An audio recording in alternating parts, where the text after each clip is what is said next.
नमस्कार। कर्मण्येवाधिकारस्ते मा फलेषु कदाचन मा कर्मफल हेतुर्भु मात संगोष्ठवी कर्मणि। एक ओंकार सतनाम श्री वाहे गुरु। जय महावीर, जय रणजीत। ओंकार शब्द अपने आप में एक प्रणव अक्षर है। 3 अक्षरों से मिलकर बना है अ उ म। इन तीनों अक्षरों में एक लय है। शरीर में जो आवृत्ति ध्वनि के रूप में 5 तत्वों के रूप में बनी होती है, वो आवृत्ति इस ओम प्रणव अक्षर से अ उ और म से बहुत प्रभावित होती है। इन 3 अक्षरों को या ओम को हम जिस प्रकार से उच्चारण में लाएंगे, हमारी और हमारे शरीर की आवृत्ति उसी स्तर पे परिवर्तित होगी। मैं यहाँ पर बहुत सी सामान्य बातें बताने जा रहा हूँ, जो सामान्य बातें सिद्ध भी है, और अगर सिद्ध नहीं है तो वो कहीं न कहीं घटित होकर प्रमाणित होती नज़र आती है समय समय पे। जैसे कि हमारे शरीर में 7 तत्व हैं, और 7 तत्व से शरीर का एक आभा मंडल, 7 तत्वों के सही होने की वजह से एक शरीर का आभा मंडल बनता है, और वो 7 तत्व क्रमागत रहते हैं तो एक शरीर में ओज और एक प्रभाव बनता है, जिसके आधार पर कहा जा सकता है कि मनुष्य का वातावरण से में बने रहने का एक सामर्थ्य बनता है, संघर्ष बनता है, और यही सामर्थ्य ओम की ध्वनि बढ़ाती है। प्रायोगिक तौर पर अगर प्रयोग करके देखें आप, तो एक बार ओम बोलेंगे, दूसरी बार जब बोलने जाएंगे तो वो ज़्यादा देर तक ओम बोलने में आएगा, क्योंकि ये एक ऑक्सीजन को सही रूप से उपयोग करने की क्रिया है, जिसमें आप पहले पूरी श्वास शरीर में लेते हैं, और यहाँ पर मुख्य जो रोल होता है वो पानी का है। शरीर 5 तत्व से मिलकर बना होता है। जल, तो जल तत्व जो है वो शरीर को एक तरह से ऊर्जा प्रदान करने का और नियंत्रित करने का कार्य करता है। ऑक्सीजन और हाइड्रोजन ये सबसे मुख्य तत्व हैं, जिनके आधार पर हमें ऊर्जा मिल रही होती है। अगर कोई ये मन में लाए कि वो बहुत पानी पिएगा तो उसे एनर्जी मिलेगी, ये बहुत गलत बात है। लेकिन अगर वो सही पानी को, उसके शरीर के जल तत्व को यदि सही उपयोग कर सकेगा तो वो ज़्यादा सामर्थ्यवान होगा और उसे थकान कम होगी। ये सामान्य बातें यहाँ पर मैं बताने जा रहा हूँ, और इस वीडियो के अंत में मैं ओम को ज़्यादा देर तक बोलने का प्रयास करूँगा। अगर मेरे वीडियो को देखकर कोई और प्रेरित होते हैं तो अपने अपने ओम के वीडियो अपलोड करें, और जो सबसे ज़्यादा देर तक ओम बोलेगा उसको मैं अपनी तरफ से सिर्फ एक सामर्थ्यवान योद्धा का एक टैग दूंगा। इसे एक सामान्य बात समझे। ये कोई प्रतियोगिता नहीं है, सिर्फ एक मैं अपनी तरफ से ये टैग देना चाहूँगा। वर्तमान में हमारे चारों तरफ सभी योद्धा हैं जो प्रकृति से, वातावरण से लड़ रहे हैं। मैं यहाँ पर एक बात और बोलना चाहूँगा कि मनुष्य का अस्तित्व और जो उसके कर्म है, उसके आधार पर प्रकृति का स्वभाव भी निर्धारित होता है। जैसे कई बार बाढ़ आई, ऐसी जगह पर आई जहाँ पर लोगों ने सोचा नहीं था, तो प्रकृति, ये हम मानकर चल सकते हैं कि प्रकृति नाराज है, और उसके हिसाब से हमें जो मनुष्य का अस्तित्व है, मतलब एक प्रेजेंस ऑफ माइंड होता है और एक प्रेजेंस होता है। तो जो प्रेजेंस होता है वो व्यक्ति ज़्यादा देर तक फाइट कर सकता है जो सराउंडिंग्स है उसको लेकर के। तो अगर आप भी, खास करके डॉक्टर और पुलिस, अगर किसी संघर्ष में या किसी कार्य में बहुत लंबे समय से लगे हैं और एक थकान महसूस कर रहे हैं, तो वो ओम बोल करके अपने आप को ऊर्जा से पुनः स्थापित कर सकते हैं वो।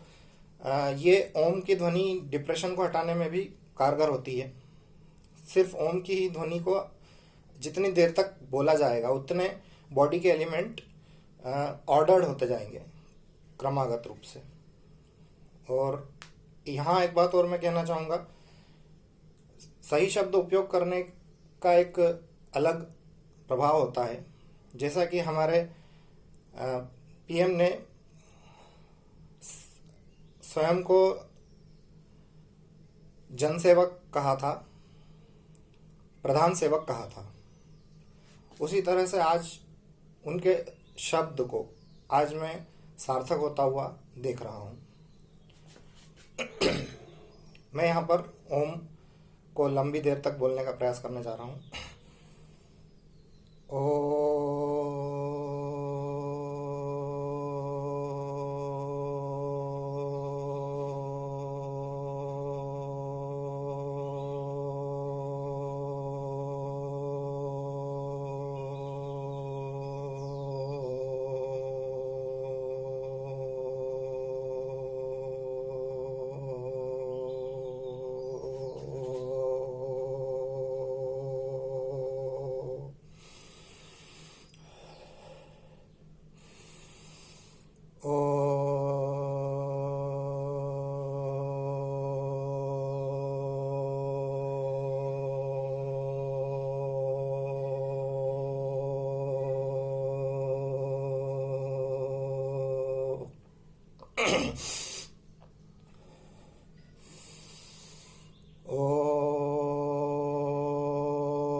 आप देख सकते हैं ये 1 मिनट तक की अवधि बढ़ चुकी है।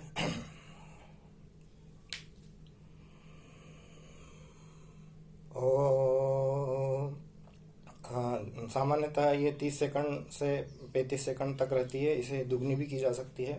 1 मिनट से 2 मिनट तक भी ओम बोला जा सकता है। ये स्वयं के एकाग्र होने का एक तरीका है। हम दोनों आंखों के मध्य भी ध्यान आज्ञा चक्र पर लगा सकते हैं, जिसके जरिए हमें एक तरह से पूरे शरीर में एकाग्रता महसूस होती है और हमारे ओम की ध्वनि को उच्चारण करने का समय अवधि बढ़ती जाती है और उसका समय बढ़ जाता है।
मैं यहाँ पर इस वीडियो में एक बात और बताना चाह रहा हूँ वीडियो के अंत में, क्योंकि जो शरीर हमारा भोजन लेने से ही ऊर्जा प्राप्त करता है, लेकिन यहाँ पर मैं एक बात सामान्य बातें बताने जा रहा हूँ कि एक बात यह देख रहा हूँ कि अनाज जब सामान्य रोटी दाल चावल खाए जाते हैं तो उस अनाज से को पचाने में समय ज़्यादा लगता है, बजाय कि फल और दूसरी हल्की चीज़ें।